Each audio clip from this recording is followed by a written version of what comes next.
गतकालीर post जदि आप social media रे देखिए मोहन बाबूंकर बहुत लोकंर कंप्लेन जे उत्कल दिवस न लिखि आप ओडिशा दिवस कहीं लिखुंट आ बहुत खराब कमेंट्स दौरान जे मोहन बाबू ये सब परिवर्तन करदेले ये सब भूल भाल करदेले किंतु प्रकृत कथा मोहन बाबू ये करथिले ना पूर्वतन मुख्यमंत्री नवीन पट्टनायक ये करथिले जितेबाला आपड़ पोस्ट देखिए पूर्वतन मुख्यमंत्री नवीन पट्टनायक एप्रिल 1, 2020 मसीहार से समय नवीन बाबू सीधा सड़क सोशल मीडिया रे से लिखिं गारमेंट फील्ड रे बिजनेस करिया चाहूँ ताले जोड़ी हूँ कोलकातार सबुठ बड़ मैन्युफैक्चरिंग एवं होलसेलिंग कंपनी सहित प्रकाश एंटरप्राइज साड़ी स्टार्टिंग हो जाऊँगी मात्र 115 टंका, नाइटी स्टार्टिंग हो जाऊँगी मात्र 80 टंका, कुर्ती स्टार्टिंग हो जाऊँगी मात्र 53 टंका और छोट पिला आइटम बाबा सूट स्टार्टिंग हो जाऊँगी मात्र 36 टंका।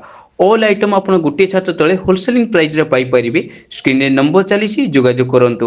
ओनली बिजनेस रिगार्डिंग कंपनी माल जोगाई दउची प्रकाश एंटरप्राइज। जे ओडिशा दिवस तबे जदि नवीन बाबू 5 वर्ष तले ओडिशा दिवसर प्रसार करि आछुंती तबे मोहन बाबू को ऊपर एकपाखिया भाव में कहवाटा केते दूर युक्तियुक्त कौन कहे उत्कल दिवस और ओडिशा दिवस को नहीं बर्तमान घमाघोट चलती ओडिशा रे। मोहन बाबू सोशल मीडिया रे पोस्ट कर दैछंती ओडिशा दिवस किंतु यही घटना गुड़िक नवीन बाबू करते किंतु नवीन बाबू ऊपर आंगुठी न उठी सीधा सड़क आंगुठी उठुची मोहन बाबू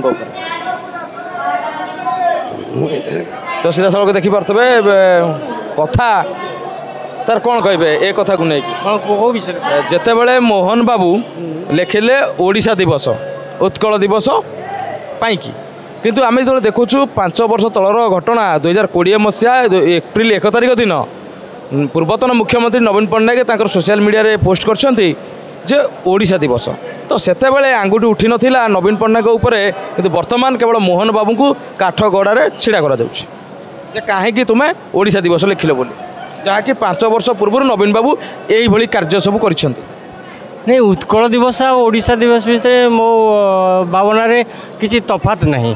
आमे आगुरी भी एटा को अंग बंग कलिंग कहला तेणु कलिंग थिला उत्कल थिला ओडिशा थिला उड्र थिला तेणु आमे आमर गोटे जन्मदिन पालन करुचे आमे कुना मुनि टुना भी कहीपर निकनेम दे पार तेणु आम ओडिशा भाषा आमे भाषा नहीं कि आमे गर्व करिया भाषा आमर ओडिया तेणु आमे से ओडिया दिवस कहीपे उत्कल दिवस कहीपे उड्र दिवस कहीपे कलिंग दिवस जेहेतु बर्तमान संविधान में लिपिबद्ध है यहाँ उत्कल दिवस तेणु आम उत्कल दिवस कहले आउ टिके मात्रा रे भल लगे तेणु जी कहला जे ओडिया दिवस बा ओडिशा दिवस तांको सहित आम वितर्क करवाटा ठीक नुहे तेणु आम एक्सेप्ट करिया ज्ञानी गुणी दृष्टि आम यहाँ को एक्सेप्ट करवा किंतु आमर लक्ष्य होची आमर जो माने बरपुत्र ओडिशा को स्वाधीनता देइथिले बा भाषा भित्तिक एक राज्य प्रतिष्ठा करथिले तेणु सेही मानक आम आज मन पकेबार होची दिन एवं सेमाने जो स्वाभिमान नहीं ओडिया भाषा को नहीं कि उत्कल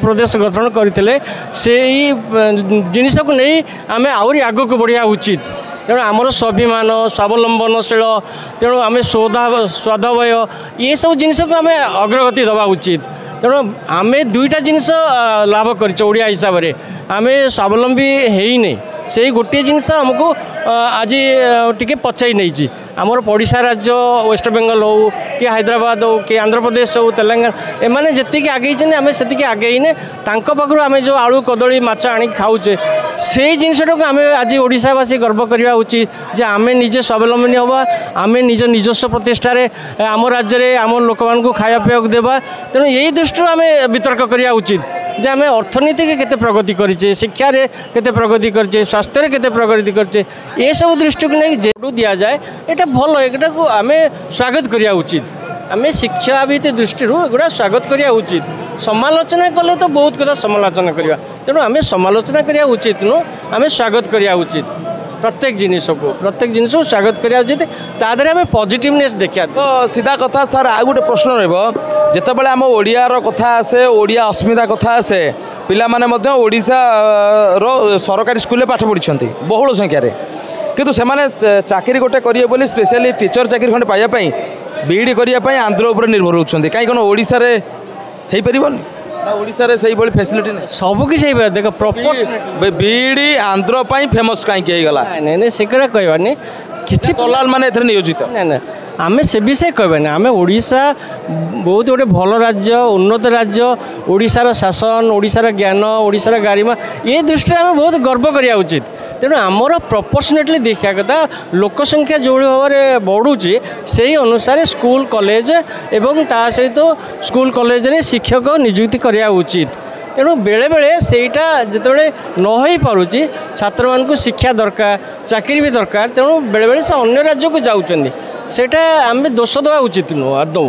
କାରଣ ଆମେ ଦେଖିବା ଯେ କେତେ ପରିମାଣରେ ଆମର ଛାତ୍ର ଶିକ୍ଷା ଚାହୁଁଛନ୍ତି ଏବଂ ସେହି ଅନୁପାତିକ ଭାବରେ ଆମର ଶିକ୍ଷାର ମାନ ବଢ଼ିବା ସହିତ ଶିକ୍ଷାର ଗୁଣାତ୍ମକ ବଢ଼ିବା ଉଚିତ ଏବଂ ସଂଖ୍ୟା ବଢ଼ିବା ଉଚିତ। ଯଦି ସେଇଟା ଅଭାବ ଥାଏ, ତେଣୁ ଆମେ ସେଇଟା ପୁଣି ଦୂରଦୃଷ୍ଟି ସମ୍ପନ୍ନ ହୋଇକି ଅଧିକ ମାତ୍ରାରେ ଆଉ ଗୁଣାତ୍ମକ ଶିକ୍ଷା ଦେବା ଉଚିତ। ଯେ ଖାଲି ବାହାରେ ଚାଲିଗଲେ ଯେ ଶିକ୍ଷା ହେବ ସେଟା ନୁହଁ, ଗୁଣାତ୍ମକ ଶିକ୍ଷା ଉପରେ ଆମେ ନଜର ଦେବା ଉଚିତ। Thank you. ଯେ ଆଜି 91ତମ ପାଳନ କରୁଛେ, ତେଣୁ ଆହୁରି 10 ବର୍ଷ ପରେ 100 ବର୍ଷ ପାଳନ କରିବା। ତେଣୁ ଆମେ ଏ ବିଷୟରେ ଡିଫରେଣ୍ଟ ନ ହେଇକି ବା ଓଡ଼ିଶାରେ ଆଳୁ ଯଦିଓ ହେଉଛି ତଥାପି ମଧ୍ୟ ଆଜି ଆଳୁ ପାଇଁ ପଶ୍ଚିମବଙ୍ଗ ନା ସେଇଟା ଆମେ କରିବା ଉଚିତ। କରିଥିଲେ ସମୟକ୍ରମେ ଯେତେବେଳେ ଆମେ ଆଜି ଓଡ଼ିଶା ବିଧାନସଭାରେ ଆମେ ଏକ ସରକାର ପରିବର୍ତ୍ତନ କଲେ, ଏକ ସରକାରକୁ ବି ଆମେ 24 ବର୍ଷ ପର୍ଯ୍ୟନ୍ତ ରଖିଥିଲେ। ତେଣୁ ସବୁବେଳେ ଆମେ ଭାବିବା ଆମେ ନିଜେ ଆତ୍ମନିର୍ଭରଶୀଳ ହେବା। ତେଣୁ ଆମର କୃଷକ ପ୍ରଧାନ ରାଜ୍ୟ ଆମେ। ତେଣୁ ମୁଁ ବି ଗୋଟେ କୃଷକ ପରିବାରରୁ ଆସିଛି। ତେଣୁ ମୁଁ କହିବି ଯେ ଆମେ ନିଜେ କୃଷିରେ ସ୍ୱାବଲମ୍ବୀ ହେବା ଉଚିତ। ତେଣୁ କୃଷିକୁ ପ୍ରାଧାନ୍ୟ ଦେବା ଉଚିତ। ବର୍ତ୍ତମାନ ଯେମିତି ଶିକ୍ଷା ଆଉ ସ୍ୱାସ୍ଥ୍ୟ ଉପରେ ପ୍ରାଧାନ୍ୟ ଦିଆଗଲା, ତେଣୁ ଓଡ଼ିଶା ଏକ କୃଷି ପ୍ରଧାନ ଦେଶ। ତେଣୁ ଆମ ପାଇଁ କଦଳୀ ଆଉ ମାଛ ଚାଷ କରିବା କି ଆଳୁ ଉତ୍ପାଦନ କରିବା ଏବେ କେବେ ବାଧକ ନୁହେଁ। ତେଣୁ ଆମ ଭିତରେ ଗୋଟେ ଆମ ଭିତରେ ଯେଉଁ ମାନସିକତା ଅଛି, ଚାଷ କାହିଁ କରିବା, ବାହାରେ ଯେମିତି ଆଦାନ ଖଟିଲେ ବରଂ ଚାକିରି କରିକି ପଇସା ରୋଜଗାର। ନା ନା ଆମ ଭିତରେ ମାନସିକତା ନାହିଁ। ଶୁଣନ୍ତୁ, ଆମେ ହେଉଛି ସ୍ୱାଭିମାନୀ ଯାହା କହିଲେ। ତେଣୁ ଆମର ଯେଉଁ ସରକାର ଆମେ ଯେଉଁ ଦାୟିତ୍ୱ ଦେଉଛେ, ସେମାନଙ୍କର ଏ ଦାୟିତ୍ୱ ସେମାନେ ଦେଖିବେ ଯେ ଆମର ଉତ୍କୃଷ୍ଟ କାର୍ଯ୍ୟକ୍ଷମତା ଏଠି ଓଡ଼ିଶାରେ ଯୋଗାଇ ପାରିଲୁ, ଯେ ଆମ ଲୋକ ଏଠି ଉପଯୁକ୍ତ କାମ ପାଉଛି। ତେଣୁ କାମ ନ ପାଇଲା ବେଳକୁ ସେମାନେ ଜଣେ ସୁରଟ ଗଲା, ସେଠି ସୂତାକାଳରେ କାମ କଲା, କି ୱେଷ୍ଟବେଙ୍ଗଲ ଗଲା, ସେଠି ଯାଇ କାମ କଲା। ତେଣୁ ଆମ ପାଇଁ ଏଠି ପ୍ରାଚୁର୍ଯ୍ୟ ଅଛି। ତେଣୁ ଆମେ ସେଇ ଜିନିଷଟାକୁ ଅତ୍ୟଧିକ ମାତ୍ରାରେ ଜୋର ଦେଇ, ତେଣୁ ସମାଜରେ ପରିବର୍ତ୍ତନ ଆଣିବା ପାଇଁ ହେଲେ ଆମେ ଶିକ୍ଷା, ସ୍ୱାସ୍ଥ୍ୟ ଭଳି କୃଷିକୁ ବି ସ୍ୱାବଲମ୍ବୀ କରିବା ଉଚିତ। ତେଣୁ ଆଳୁ, ମାଛ ଆଉ ଅନ୍ୟାନ୍ୟ ପନିପରିବା ପାଇଁ ଆମେ ନ କରିକି, ଡିପେଣ୍ଡ ନ କରିକି କାହା ଉପରେ ଆମେ आत्मनिर्भर सेवा उचित बोली मु भाबुची। गारमेंट फील्ड रे बिजनेस करिया पई चाहुछन्ती ताले जोडी हुंतु कोलकातार सबुठु बड़ मैन्युफैक्चरिंग एवं होलसेलिंग कंपनी सहित प्रकाश एंटरप्राइज। साड़ी स्टार्टिंग ही जाउची मात्र 115 टंका, नाइटी स्टार्टिंग ही जाउची मात्र 80 टंका, कुर्ती स्टार्टिंग ही जाउची मात्र 53 टंका और छोटो पिला का आइटम बाबा सूट स्टार्टिंग ही जाउची मात्र 36 टंका। ऑल आइटम आपण गोटे छात तले होलसेलिंग प्राइस रे पाई परिबे। स्क्रीन रे नंबर चलीसी, जोगाजोग करंतु। ओनली बिजनेस रिगार्डिंग कंपनी माल जोगाई दउची प्रकाश एंटरप्राइज।